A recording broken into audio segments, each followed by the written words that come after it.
علماء مشائخ کونسل کے صدر صاحبزادہ صوفی عظیم احمد چشتی صاحب کے پاس، ان سے جو ہے سیاسی حالات پہ بھی بات چیت کریں گے اور جو صوفیانہ کلچر ہے اس کے حوالے سے بھی بات چیت کی جائے گی۔ جی عظیم احمد صاحب السلام علیکم، کیا کہیں گے آج کل جو ہے سیاست کا جو دار و مدار ہے، جو کلچر چل رہا ہے وہ بہت زیادہ ہی گھچ پچ ہو چکی ہے، بہت زیادہ معاملات خراب ہو چکے ہیں، ہر طرف جو ہے معاملات دکھ رہے ہیں، عوام بھی پریشان ہے، سیاسی لوگ بھی پریشان ہیں، چاہے ملک کی صورتحال لے لیں چاہے شہر قائد کی لے لیں، کیا کہیں گے اس سوال؟ دیکھیں سیاست جو بھی ہے یہ تو چلتی رہے گی، نظام ایسے چلتا رہے گا، اور دوسرا رہے گا کہ عوام کو ریلیف جو ملے گا وہ دسمبر میں جا کے ملے گا۔ جو بھی ریلیف آئے گا اس کے نیچے اپنا کھانے پینے کی چیزیں، پیٹرول، سب سے بڑا اہم تو پیٹرول ہے کہ غریب آدمی پیٹرول کہاں سے دلوائے، تنخواہ اس کی 10,000 روپے، اور مالکان بڑھانا نہیں چاہتے،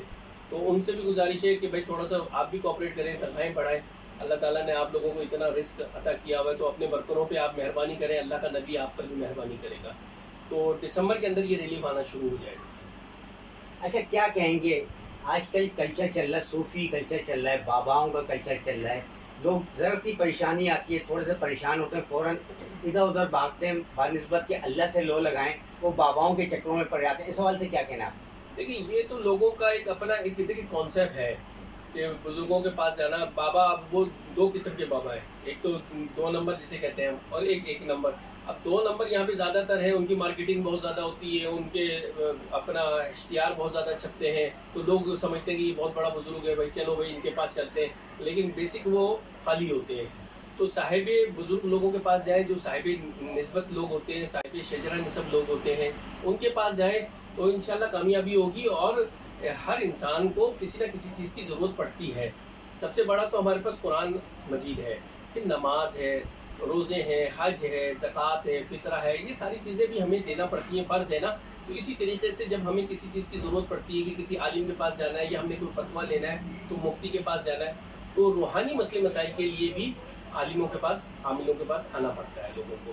تو اس میں ان لوگوں کو گزارش یہ کروں گا میں کہ جو لوگ ان مسئلے مسائل کے اندر ہیں، جادو، سحر، عاصب، نظر بد میں پریشان حال ہیں، ان کے لیے یہ ہے کہ جس کے پاس جا رہے ہیں پہلے اس کا شجرہ چیک کر لو، پھر اس کے پاس جائیں۔ اچھا آج کل جو ہے سائیکولوجیکل مسائل بہت زیادہ ہیں، مگر اس کو لوگ نظر انداز کرتے ہیں، لوگ یہ دیکھتے ہیں کہ یہ سائیکولوجیکل مسئلہ نہیں ہے، میرے پہ کسی نے آسیب کرا دیا، جادو کرا دیا، اور اس قسم کی باتیں بہت زیادہ ہوتی ہیں، جس کا جو ہے فائدہ جو جعلی پیر بنے ہوئے بیٹھے ہوتے ہیں، بابا بنے ہوئے بیٹھے ہوتے ہیں وہ زیادہ اٹھاتے ہیں، لوگوں کو لوٹ مچائی ہوئے، اس حوالے سے کیا کہنا ہے؟ دیکھیں بالکل اگر کسی کے ساتھ کوئی مسئلہ نہیں ہے، پہلی بات تو یہ کہ آپ جس کے پاس جا رہے ہیں وہ صاحب نظر بھی ہے یا صاحب علم بھی ہے کہ وہ آپ کا مسئلہ چیک کر کر آپ کو بتا بھی سکتا ہے۔ اب ہمارے پاس بھی ایسے کئی پیشنٹ آتے ہیں جن کے ساتھ کوئی مسئلہ ہی نہیں ہوتا، ہم ان کو کہہ دیتے کہ بھائی آپ کے ساتھ کوئی مسئلہ نہیں ہے، آپ ڈاکٹری مسئلہ ہے، آپ ڈاکٹر کو چیک اپ کرا لیں۔ تو یہ تو ان کے اوپر ڈیپینڈ کرتا ہے نا کہ اب جو یہ جعلی پیر وغیرہ ہیں یہ لوگ کیا کرتے ہیں کہ بیسک اگر کسی شخص نے آ کر کہہ دیا کہ بھائی میرے ساتھ یہ مسئلہ ہے آپ چیک کر لیں، تو اب اس کے پاس ہے ہی نہیں ہے تو وہ چیک کیا کرے گا؟ اس کے اندھے کو تو اندھیرا ہی نظر آئے گا، تو اس اندھیرے میں وہ فائدہ اٹھاتے اور اس کو کہہ دیتے کہ جادو ہے۔ اس طریقے سے کتنے خاندان ان لوگوں نے جدا کروا دیے۔ آپ یقین کریں کہ جادو والے معاملات کے اندر تو ان عامل حضراتوں نے کئی رشتہ داروں کو آپس میں جدا کروا دیا، اور حالانکہ ان کے ساتھ جادو کا مسئلہ ہی نہیں ہے۔ جب ہمارے پاس وہ پیشنٹ آیا، ہم فلاں کے پاس سے ہو کر آئے، آپ کے پاس آپ کا پتہ بتایا، آپ ذرا چیک کریں، تو ہم نے دیکھا تو اس کے ساتھ جادو کا مسئلہ ہے،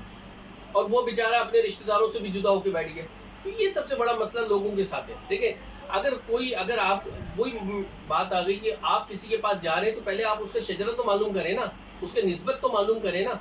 کہ اگر میں بیٹھا ہوا ہوں یہاں پر تو میرا شجرہ نسب تو معلوم کریں نا کہ جی میں 80-100 سال سے یہاں بیٹھا ہوا ہوں، میرے باپ دادا ہیں، میرے پردادا ہیں، ہمارا نسبت حضور خواجہ معین الدین چشتی اجمیری رحمۃ اللہ علیہ سے چل رہی ہے۔ تو ان سب چیزوں کو دیکھتے ہوئے آدمی جائے تو کبھی دھوکہ نہیں کھائے گا۔ اچھا یہ بتائیے میرے کو کہ آپ کا جو یہاں پہ سلسلہ چل رہا ہے کتنے سالوں سے ہے اور کس طریقے سے آپ اس کو لے کے چل رہے ہیں؟ دیکھیں سلسلہ چشت میں ہمارا تعلق ہے، حضور خواجہ معین الدین چشتی اجمیری رحمۃ اللہ علیہ انڈیا سے ہمارا تعلق ہے۔ ہمارا بیسک تعلق آگرہ سے ہے، اور میرے والد محترم آگرہ میں ہی پیدا ہوئے تھے۔ جب پاکستان وغیرہ اور ہندوستان بنا تھا تو والد صاحب چھوٹے سے تھے تو وہ آ گئے یہاں پر۔ پھر ہم یہاں سے باہول نگر ایک شہر ہے پنجاب کا جو گرو سر بارڈر ہے انڈیا کا، اس راستے سے جو مسلم لوگ تھے وہ وہاں پہنچے۔ وہاں پہ کئی عرصہ حضرت بابا عیسیٰ خان رحمۃ اللہ علیہ،